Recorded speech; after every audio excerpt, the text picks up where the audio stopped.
Continue చేయడం కోసము ఇంకొక సమయం తక్కువ ఉన్నది కాబట్టి అధికారులు హెచ్ఎండిఏని స్పాన్సర్గా వాళ్ళు సజెస్ట్ చేసినారు. దాని మీద మంత్రి గారు ఆమోదించినారు. ఇవన్నీ కూడా రికార్డులో ఉన్నాయండి.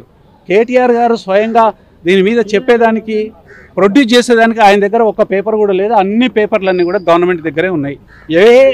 ఏ సంస్థ విచారణ చేసి డాక్యుమెంట్లు అడిగినా కానీ వాళ్ళు గవర్నమెంట్ దగ్గర తీసుకోవాల్సిందే తప్ప కేటీఆర్ గారి దగ్గర ఒక్క కాగితం కూడా ఈ వ్యవహారానికి సంబంధించి ఒక్క కాగితం కూడా లేదు. ఉండదు. మౌఖికంగా అడిగే ప్రశ్నలకు మాత్రము ఏట ప్రశ్నలకి తన దగ్గర సమాధానం ఉన్నదో తనకు తెలిసిన విషయాలు తను వారు అడిగితే వీరు చెప్తారు అంతే. ఇది విచారణకి సంబంధించిన స్కోపు యాంబిట్ ఇదే, ఇంతకు వేరే ఏం లేదు. హైకోర్టులో క్వాష్ ప్రొసీడింగ్ వేయడం జరిగింది.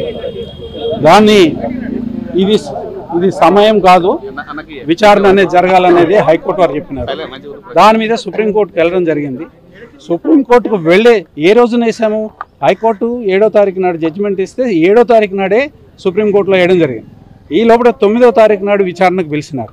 9వ తారీఖు విచారణకు పిలిచినప్పుడు విచారణకి నేను వెళ్తాను అని విచారణకు వెళ్తూ 7వ తారీఖు నాడు పడిన కేసుని విత్డ్రా చేసుకోమని చెప్పి అదే రోజు 9వ తారీఖు నాడే విత్డ్రా చేసుకోమని లాయర్స్కి ఇన్స్ట్రక్షన్ ఇచ్చినారు.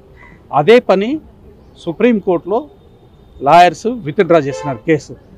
అంటే సుప్రీంకోర్టులో రిలీఫ్ రాలేదు అనేది అసలు మేము ఆర్గ్యూనే చేయలేదు. మేము ఆ కేసుని ఇన్సిస్ట్ చేయలేదు. ఆ కేసు మీద ఒక లాజికల్ జడ్జిమెంట్ని ఇన్వైట్ చేయలేదు.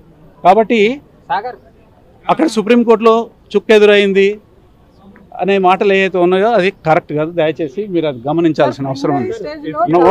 అది యాంటిసిపేటరీ వేయాలన్నా ఇంకా వేరే ఏమన్నా ప్రొసీడింగ్ వేయాలనేది క్లయింట్